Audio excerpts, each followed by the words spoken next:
بہت زیادہ بلانے والے ہیں، ان کے ہاں چلا جاتا ہوں۔ میں نے دیکھا تو ان کا بھائی جو ہے ایسے چل رہا تھا تو ہاتھ میں تسبیح تھی، بات تھوڑی کرتا تھا، تسبیح زیادہ پڑھتا تھا۔ اس کا دبئی میں بہت بڑا کاروبار، جسے کہنا چاہیے بہت بڑا کاروبار دبئی میں۔ کہنے لگا گاڑی میں جا رہا تھا، کچھ لوگ آئے، گاڑی کا دروازہ کھولا، بیٹھے، مجھے لے گئے۔ پھر میرے گھر والوں کو مہینوں پتہ نہ چلا، اور اس کے بعد بڑی اذیتوں کے بعد میں چھوٹا۔ اب وہاں بیٹھ کے پھر اللہ ہی تھا تنہائی میں، اور تو کوئی تھا ہی نہیں۔ کہا کہ وہ اللہ سے ذکر کرنے اور باتیں کرنے کی ایسی کوئی مجھے عادت سی پڑ گئی ہے، اب لوگ مجھے کہتے ہیں کہ آپ جیل کی اذیتوں کی وجہ سے خاموش ہو گئے ہیں۔ میں لوگوں کو لاکھ کہتا ہوں، نہیں، وہ مانتے نہیں۔ جیسے نا بندہ کوئی غم کی وجہ سے بعض اوقات نا چپ ہو جاتا ہے، وہ کیوں کہتے ہیں؟ اسے چپ لگ گئی ہے، خاموش ہو گیا ہے۔ کہا کہ میں لوگوں کو کہتا ہوں، نہیں، میں جیل کی وجہ سے خاموش نہیں ہوں۔ اس قید نے، اس جیل نے میرے اوپر جو آزمائش بھیجی ہے، اس قید نے اور جیل نے میرے اوپر جو آزمائش بھیجی ہے، اور میں پھر وہاں ذکر کا عادی بنا، دعاؤں کا عادی بنا، تسبیح کا عادی بنا، اعمال کا عادی بنا، اور وہ عادت سی پڑ گئی ہے، اور وہ عادت سی ایسی پڑی ہے کہ بس سارا دن اب اسی میں لگا رہتا ہوں، سارا دن اب اسی ذکر میں اور اسی یاد میں لگا رہتا ہوں۔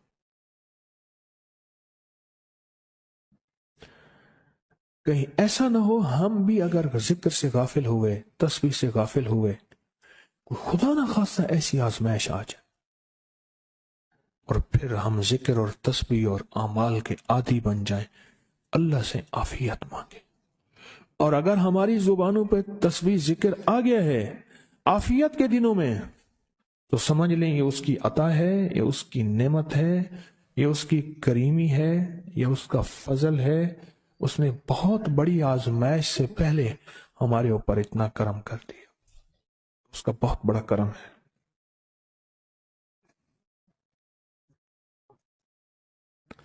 اس لیے اللہ جل شانہ کے حبیب کملی والے نے آزمائشوں سے پناہ مانگی ہے۔ اللہم انی اعوذ بک من جہد البلا، آزمائش، کوئی بلا آ جائے، ودرک شقا، شقاوت میں میرا نام آئے، بدبختی میں، یہ بھی آزمائش ہے۔ وسوء القضاء، میرے لیے ایسے فیصلے ہونا شروع ہو جائیں جو مجھے برباد کر دیں، ایک کے بعد دوسرا میرے حق میں فیصلہ، میرے خلاف فیصلے سارے۔ وشماتت الاعداء، اور ایسا وقت میرے آزمائش نہ آئے کہ دشمن تالیاں بجائے، دشمن ہنسے اور میرا مذاق اڑائے۔ اس لیے میرے آقا نے، میرے حضور نے آزمائشوں سے پناہ مانگی ہے، عافیت مانگی ہے۔ اللہم انی اعوذ بک من زوال نعمتک، اللہ نعمت دی پھر اس کا زوال آ گیا، وتحول عافیت، عافیت دی اور تم نے چھین لی۔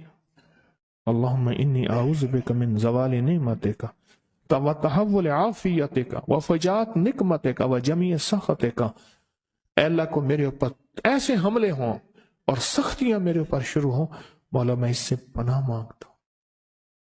میں مانگتا کیا ہوں؟ ربنا آتنا فی الدنیا حسنۃ، اس سے دنیا کا بہترین پیکج مانگتا ہوں، وفی الآخرۃ حسنۃ، تو سے آخرت کا بہترین پیکج، شاندار، لاجواب، بہترین۔ ہاں، آزمائشیں، مصیبتیں، تکلیفیں، حوادث، حادثات، ناکامیاں، بیماریاں، پریشانیاں، میں نہیں مانگتا مولا۔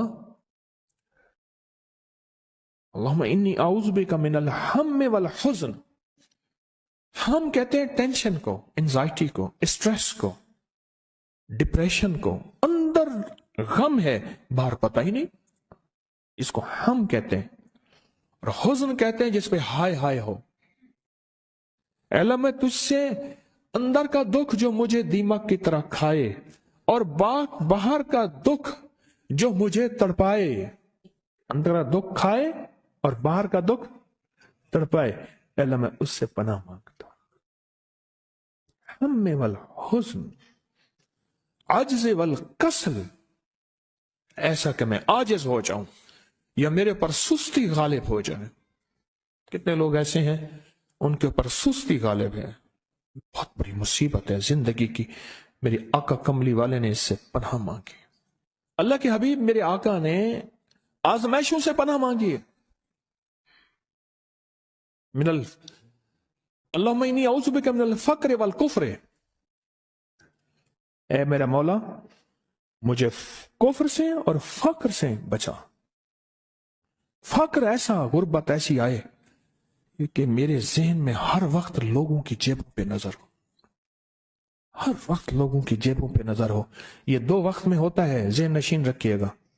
اس فقیر کا تجربہ ہے، ایک جب طمع بڑھ جاتا ہے، لالچ بڑھ جاتی ہے، اس وقت لوگوں کی جیبوں پہ نظر ہوتی ہے۔ جب فقر بڑھ جاتا ہے، غربت اور تنگ دستی اور فقیری بڑھ جاتی ہے، پھر لوگوں کی جیبوں پہ نظر اس کی ہوتی ہے اور اللہ کے خزانوں پہ نظر نہیں ہوتی یا کم ہوتی۔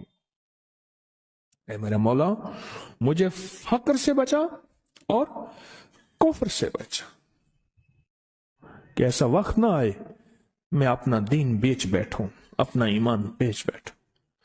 ہمارے ایک مخلص تھے عبد الوحید سلیمانی صاحب رحمۃ اللہ علیہ، کہنے لگے انارکلی میں میرا ایک دوست تھا، تو میں اس دوست کے ساتھ زندگی گزری، پنجاب یونیورسٹی میں اکٹھے پڑھتے تھے۔ تو پھر پتہ چلا کہ وہ بہت مالدار ہو گیا، اسلام آباد کے ایک بہت بڑے سیکٹر میں گیا تو اس کا گھر دیکھا، گاڑیاں، بڑا گھر، اور یہاں اس کے پاس ایک پرانی سی پتلون ہوتی تھی اور غربت ہوتی تھی، اور انارکلی کے کسی اوپر چبارے کے کسی کمرہ لیا ہوا تھا۔ تو میں نے اس کا نام لے کے پوچھا یہ کیا؟ اس نے ایسے سینے پہ ہاتھ رکھ کے کہا بس یہی بیچا ہے، اب باقی سب ٹھیک ہے، سینے پہ ایمان بیچا ہے، سب کچھ مل گیا۔ اللہ میرے پر وہ وقت نہ لا جب میرے اوپر فقر غالب آ جائے یا کفر آ جائے۔ میری آقا کملی والے نے آزمائشوں سے پناہ مانگی، اور آپ حضرات کتنے خوش قسمت ہیں، اس کی شان کریمی اللہ نے آزمائشوں سے بچائے، اور انشاءاللہ ان نام کی برکتوں سے، ان دعاؤں کی برکتوں سے، ان تسبیحوں کی برکتوں سے، اس اللہ کے نام لینے کی برکت سے انشاءاللہ اللہ اور آزمائشوں سے بچائے گا۔ اللہ نے بغیر آزمائشوں کے ہمیں اپنا نام دے دیا، اپنے نام کی تسبیح دے دی، اپنا ذکر دے دیا، اپنی یادیں دے دی۔ کسی جگہ منہ سے اللہ نکل جاتا ہے، کہیں رحمان نکل جاتا ہے، کہیں بسم اللہ نکل جاتا ہے۔ ابو عبداللہ مغربی فرماتے ہیں میں نے رسول اللہ صلی اللہ علیہ وسلم کو خواب میں دیکھا، عرض کیا مجھے اللہ سے ایک حاجت ہے، کس وسیلے سے دعا مانگوں؟ عرض کیا مجھے اللہ سے ایک حاجت ہے، کس وسیلے سے دعا مانگوں؟ کوئی عمل بتا دیں، کوئی وسیلہ بتا دیں آقا۔ میں نے حضور سے خواب میں سوال کیا تو آپ نے ارشاد فرمایا جس کو بھی اللہ سے کوئی حاجت ہو اسے چاہیے وہ سجدے کرے، یعنی 2 رکعت ادا کرے اور سجدے کی ہر رکعت میں 40 مرتبہ آیت کریمہ پڑھے، جو میں عمل میں بتایا کرتا ہوں، لا الہ الا انت سبحانک انی کنت من الظالمین۔ جب بھی کوئی مشکل ہو، الجھن ہو، پریشانی ہو، کوئی تکلیف ہو، کوئی مسئلہ ہو، تو میرے حضور نے فرمایا کہ تو ایسا کر،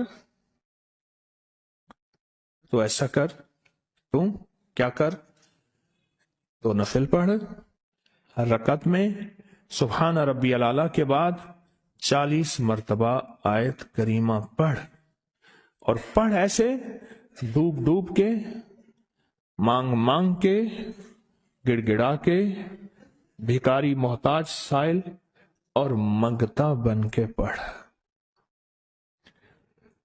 اور حدیث میں آیا کہ کوئی مصیبت زدہ اس کو نہیں پڑھتا جس کی مصیبت دور نہیں ہوتی۔ آیت کریمہ کو فرمایا کوئی مصیبت زدہ اگر پڑھ لے اس کی مصیبت دور ہوتی ہے۔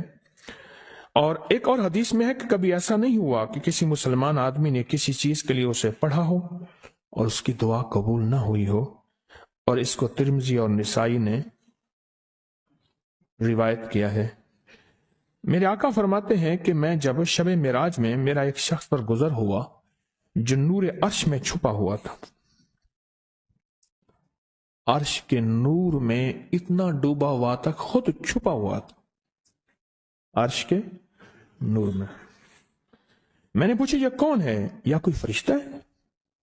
فرمایا نہیں۔ میں نے کہا تو پھر یہ کون ہے؟ فرمایا ایک انسان ہے،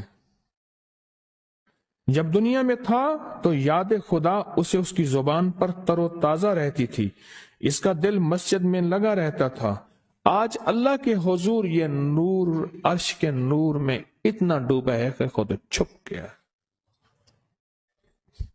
دو چیزوں کی وجہ سے، ایک، اس کی زبان ہر وقت اللہ کی یاد سے تر و تازہ رہتی تھی۔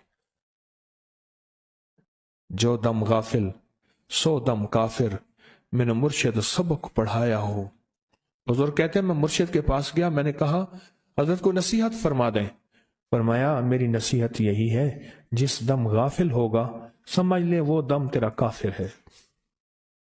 اور کافر کے معنی اصل ہیں انکار کے، وہ تیرا دم اللہ کے ساتھ جڑا ہوا نہیں ہے۔ اور میں ذکر کرنے والوں کی مثال زندہ کی ہے اور ذکر نہ کرنے والوں کی مثال مردہ کی ہے۔ حضرت خالد بن ولید نے فرمایا ایک طرف ہزاروں تھے اور فرمایا مجھے چند دے دیں، تو پوچھا آپ کو چند کیوں دیں؟ کہا وہ سارے مردہ ہیں، وہ کلمہ پڑھنے والے نہیں تھے، وہ سارے مردہ ہیں، مجھے چند کلمہ پڑھنے والے دے دیں، یہ سارے زندہ ہیں اور یہ غالب آئیں گے۔ اور یہی ہوا، اور یہ کلمہ پڑھنے والے غالب آ گئے۔ آپ نے فرمایا کہ غافلوں کے درمیان اللہ کی یاد میں لگا رہنے والا ایسا ہے جیسے